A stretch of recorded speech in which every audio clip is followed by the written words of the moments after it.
बिस्मिल्लाहिर्रहमानिर्रहीम। Dear students, अस्सलाम वालेकुम। आज का जो हमारा टॉपिक है 9th मैथमेटिक्स का चैप्टर नंबर 2। चैप्टर नंबर 2 के हवाले से अगर बात की जाए तो यहाँ नंबर सिस्टम है। नंबर सिस्टम से मुराद यानी यहाँ पर natural number, whole number, integers, rational, irrational numbers, इनकी पहले हम जो बेसिक डेफिनेशंस हैं, जो बेसिक कॉन्सेप्ट हैं, उस पर बात करेंगे। तो ये पिछली क्लासेस में भी आप ये डेफिनेशंस पढ़ के आए हैं, लेकिन यहाँ उनको दोबारा रिपीट किया गया। फर्स्ट ऑफ ऑल जी, नेचुरल नंबर्स। नेचुरल नंबर क्या होते हैं, डेफिनेशन की तरफ बाद में आते हैं। अमूमन आम तौर पर जब आप बाज़ार से कुछ चीज़ लेने जाते हैं, मिसाल के तौर पर आप केले लेने गए, आपने एक दर्जन ख़रीद ली, या हम क्लास में बैठे स्टूडेंट्स को काउंट करते हैं, जो उनके लिए नंबर इस्तेमाल करते हैं। हम कहते हैं 1 2 3 4 5 6 एंड सो ऑन, जितने भी क्लास में स्टूडेंट होते हैं हम उनकी तादाद बता देते हैं। इसी तरह आप मार्कर हैं आपके पास, आप उनको काउंट करते हैं। आपके पास कापियां हैं, आप उनको काउंट करते हैं। आपके पास किताबें हैं, उनको काउंट करने के लिए जो नंबर्स आप इस्तेमाल करते हैं वो नेचुरल नंबर होते हैं। कुदरती अशिया को गिनने के लिए जो आप आदाद का इस्तेमाल करते हैं वो आपके कुदरती आदाद यानी नेचुरल नंबर्स कहलाते हैं। मिसाल के तौर पर आपने एक दीवार के अंदर ईंटें लगी हुई, आप उनको काउंट करते हैं 1 2 3 4, इस तरह वो काउंटिंग। तो वो नंबर जो आम ऑब्जेक्ट्स, आम चीज़ों को काउंट करने के लिए, गिनने के लिए इस्तेमाल होते हैं, वो नंबर को हम कहेंगे नेचुरल नंबर्स।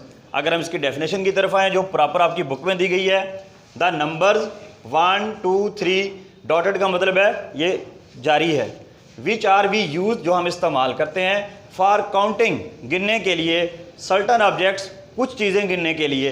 जैसे मैंने आपको कुर्सी की एग्जांपल दी है, ईंट की दी है, बुक्स की दी है, आर कॉल्ड नेचुरल नंबर्स। क्या कहलाएंगे ये? Natural number. नेचुरल नंबर का जो सेट होता है उसको हम कैपिटल एन से शो करते हैं। अगर हम इसका सेट ऑफ नेचुरल नंबर लिखें तो ये 1 2 3 एंड सो ऑन, हम इसको एग्जाम्पल के तौर पर यूँ भी शो कर सकते। नेक्स्ट है जी होल नंबर। होल नंबर, अगर इन्हीं नेचुरल नंबर के अंदर अगर हम ज़ीरो को इंक्लूड कर दें तो जो सेट ऑफ नंबर्स होगा वो हमारा होल नंबर का सेट कहलाएगा। अच्छा, होल नंबर को किस तरह हम रिप्रेजेंट करें? मिसाल के तौर पर एक बंदा है, उसके पास 10 रुपये थे, उसने 10 रुपये की 10 टॉफ़ियाँ ले ली। वो नंबर था तो हमने उसको शो कर दी।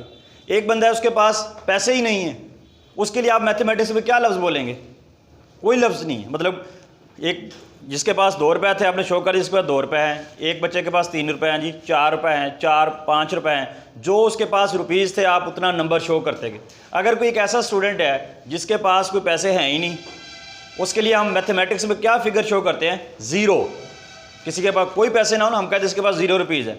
एक बच्चे के पास 10 कॉपीज़ हैं, दूसरे के पास कोई कॉपी नहीं है, हम कहते हैं 0 copies.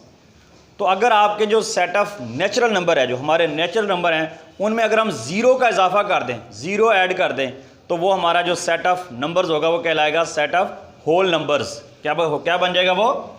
Set of whole number.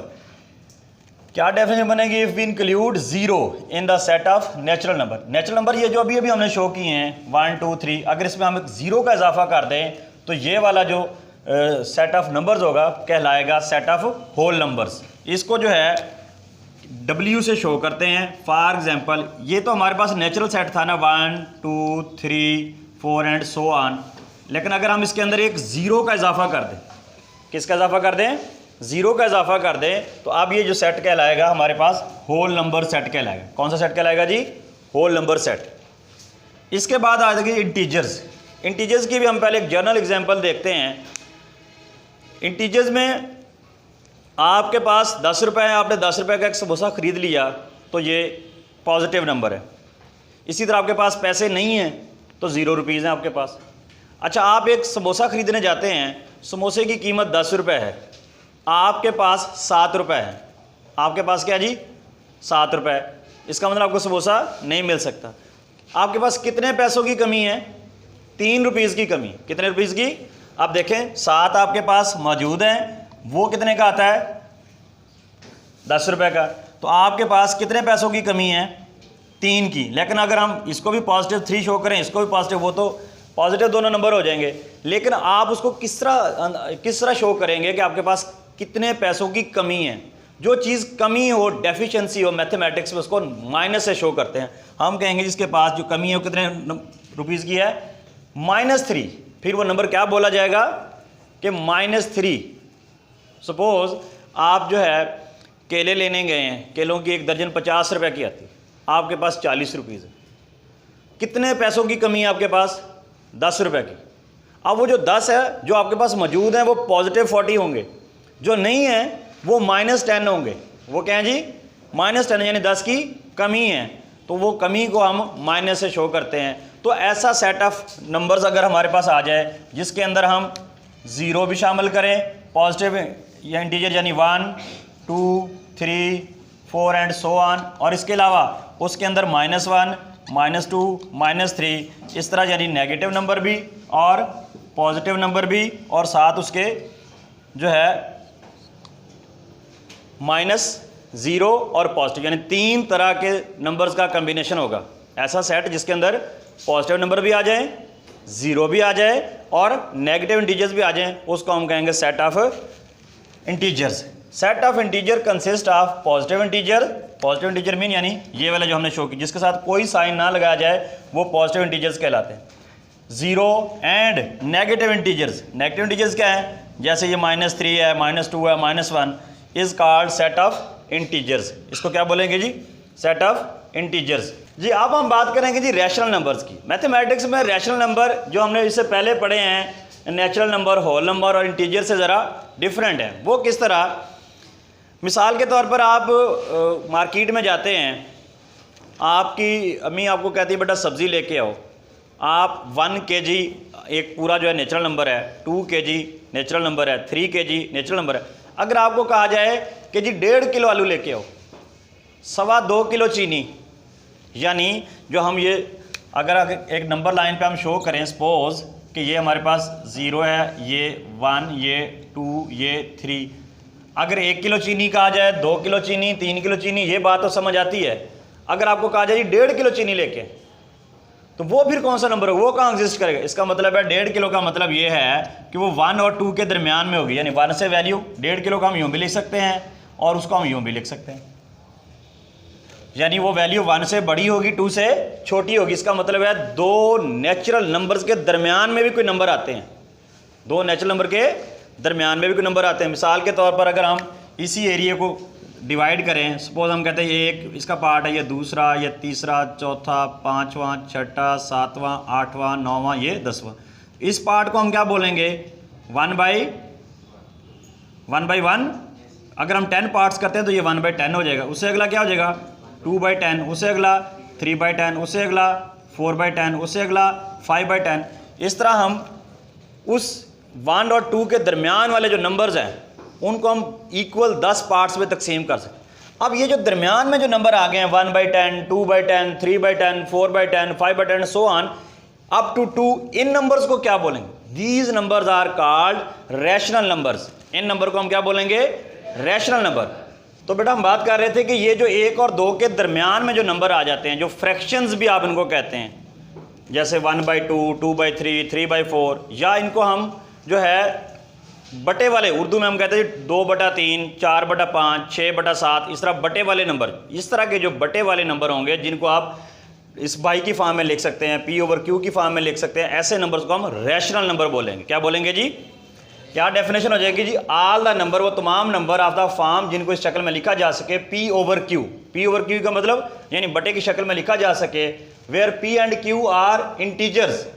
P और Q क्या है, कोई इंटीजर हैं, एंड Q इज नॉट 0, कहता है Q 0 नहीं होना चाहिए। मिसाल के तौर पर वो कहता है ऐसे नंबर जिसको हम आप इस शेप में लिख सकें, लेकिन अगर आपने Q जो है 0 कर दिया, वो तो समथिंग ओवर 0 इनफाइनाइट हो जाएगा, अनडिफाइंड हो जाएगा। तो कहता है जो Q है यानी बटे वाली वैल्यू 0 नहीं होनी चाहिए। All the numbers of the form, वो तमाम नंबर जिनको हम इस फॉर्म में लिख सकते हैं जहाँ पर P और Q क्या हैं जी, कोई इंटीजर्स हैं। इंटीजर्स हमने बताया था कि इंटीजर्स क्या हो सकते हैं आपके, -3, -2, 0, 1, इस तरह कोई भी हो सकते हैं। And are called rational number, उनको क्या बोलेंगे हम, rational number. Set of rational number is denoted by Q, capital Q से इसको शो करेंगे। और ये इसको मैथमेटिकल लैंग्वेज में लिखा गया। इसको कैसे रीड आउट करना है जी? Q is equal to P over Q। ये जो स्ट्रेट लाइन है उसको पढ़ना है सच दैट, क्या पढ़ेंगे? सच दैट, इसको पढ़ेंगे सच दैट P एंड Q, इस ये जो वाला जो साइन है इसको पढ़ेंगे बिलोंग्स टू, क्या पढ़ेंगे? बिलोंग्स टू, बिलोंग टू आ जी क्या होता है? सेट ऑफ इंटीजर्स होता है हमारा। ये वाला जो साइन है जो उल्टा V है इसको पढ़ेंगे आप एंड, क्या पढ़ेंगे जी? एंड Q, ये इक्वल डाल के अगर ऐसे साइन लगा दिया जाए तो उसका मतलब है नॉट इक्वल, क्या लिखेंगे इसको? Not equal, not equal to 0। दोबारा देखिए किस तरह पढ़ेंगे? P over Q such that P and Q belong to Z and Q is not equal to 0। Q जो है इक्वल टू 0 के नहीं होगा। इस तरह हम सेट ऑफ रैशनल नंबर्स को शो करेंगे। अब रैशनल नंबर की फिर दो टाइप्स है।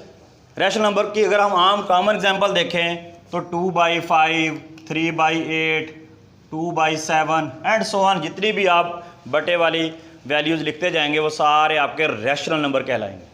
ये आम जो नंबर होते हैं जिस तरह ये 2, 3, 4, इनको भी हम रैशनल नंबर कह सकते हैं। क्यों? इनका कुछ भी ना हो तो ओवर 1 तो लगा सकते हैं आप। जब ओवर 1 लगाएंगे ये भी P ओवर Q की फॉर्म में आ गए, बटे की शक्ल में आ गए ना। गो के 1 है, हम लिखते नहीं, अंडरस्टूड है, लेकिन इनको भी हम रैशनल नंबर कह सकते हैं। अब फिर रैशनल नंबर की फिर दो टाइप्स हैं। रैशनल नंबर की कितनी टाइप्स हैं जी? दो टाइप्स हैं। एक को हम बोलते हैं टर्मिनेटिंग डेसिमल फ्रैक्शंस, टर्मिनेटिंग, और दूसरे को क्या बोलेंगे? Non terminate. टर्मिनेट का मतलब होता है ख़त्म हो जाना, रुक जाना, स्टॉप हो जाना। तो हम बाज़ औक़ात हम जैसे 2/5 को अगर डिवाइड करें तो उसका आंसर आता है हमारे पास 0.4। इसी तरह हमारे पास एक और वैल्यू है 3 को अगर हम 8 पे डिवाइड करें तो हमारे पास आंसर आता है 0.375।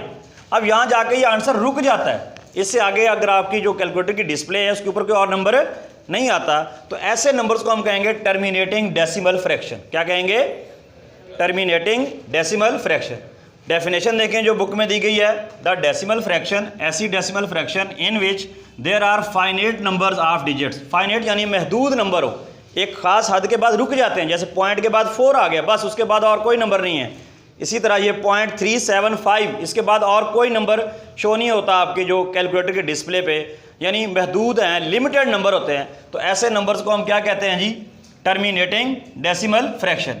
इन इट्स डेसिमल पार्ट्स, उसके डेसिमल पार्ट के अंदर is called terminating decimal fraction. इनको क्या बोलेंगे? Terminating decimal fraction. इसके जो उलट है उसको हम बोलते हैं नॉन टर्मिनेटिंग। नॉन टर्मिनेट का मतलब जो रुके ही ना, चलता ही जाए। क्या मतलब? कुछ नंबर ऐसे हैं मैथमेटिक्स में, जैसे 2/9 है ये रैशनल नंबर, अगर हम इसको डिवाइड करें तो इसका आंसर आता है 0.22222। आपकी कैलकुलेटर की डिस्प्ले ख़त्म हो जाएगी, नंबर नहीं ख़त्म होंगे। वहाँ क्या था? सिर्फ 0.4 जवाब आया, रुक गया। यहाँ पर क्या होता है जी? वो आंसर चलता ही जाता है। और एक ख़ास वर्ड जो है, जैसे ये 2 है, ये 2 जो है बार बार बार बार बार रिपीट होता ही जाता है।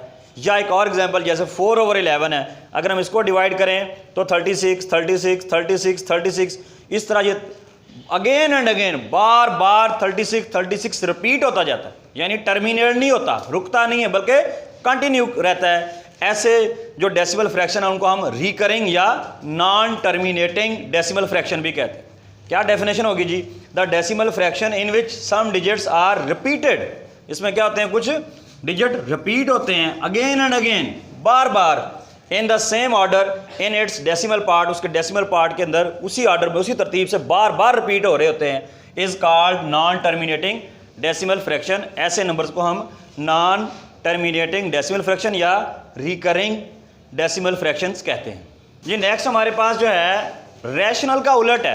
रैशनल में बेटा हमने ये पढ़ा कि अगर हम नंबर को डिवाइड करें या तो वो फाइनेट वैल्यू आ जाएगी, होगी बटे वाली वैल्यू, उसका जो आंसर है जो डेसिमल में वो एक फाइनेट एक लिमिटेड वैल्यू आ जाएगी, जैसे 0.4 आ गया या 0.375 आ गया, तो उसको हमने उस जो हमारा रैशनल नंबर था उसकी एक टाइप यानी टर्मिनेटिंग डेसिमल फ्रैक्शन करार दे दिया। इसी तरह एक हमारे पास और तरह की वैल्यूज़ आई थी जिसमें वो नंबर बार बार रिपीट भी हो रहा था और कंटिन्यू भी था, उसको हमने नॉन टर्मिनेटिंग करार दिया। अब हमारे पास कुछ ऐसे नंबर भी आ जाते हैं, उनको अगर हम डिवाइड करें, जो फ्रैक्शन की वैल्यूज़ आती हैं उसमें एक तो वो वैल्यूज़ रिपीट नहीं होती और दूसरा वो टर्मिनेट भी नहीं होती। आप देखें हमारे पास 2 का स्क्वायर रूट है तो इसकी वैल्यू आती है 1.4, 142, 13562 एंड सो ऑन, चलती जाती है, वैल्यू कहीं स्टॉप नहीं होती। ऐसे हमारे पास पाई जो होता है जिसको हम 22/7 कहते हैं, इसकी वैल्यू भी कुछ इस तरह आती है कि 3.141592654। इसी तरह एक्सपोनेंशियल ई की वैल्यू है 2.7182811829। इन अगर 3 एग्जांपल्स को देखा जाए, यहाँ पर एक तो वैल्यू जो है नॉन टर्मिनेटिंग है, मतलब वैल्यूज चली जा रही हैं, कहीं भी स्टॉप नहीं हो रही। इस डैश डैश का मतलब ये है। और दूसरी बात, इसमें अगेन एंड अगेन रेपिटिशन नहीं है, हर वैल्यू डिफरेंट आ रही है पहली से, बाद में जाकर रिपीट हो सकती है, लेकिन एक सीक्वेंस नहीं है। जैसे उसमें हमने देखा था 22222 या 363636 की एक रेपिटिशन थी, इस तरह की इसके अंदर कोई रेपिटिशन नहीं है, बल्कि ये नॉन टर्मिनेटिंग और नॉन रिपीटिंग है। इस तरह के जो नंबर्स हैं उनको हम बोलेंगे इर्रेशनल नंबर। इन ऐसे नंबरों को क्या बोलेंगे जी? Irrational number.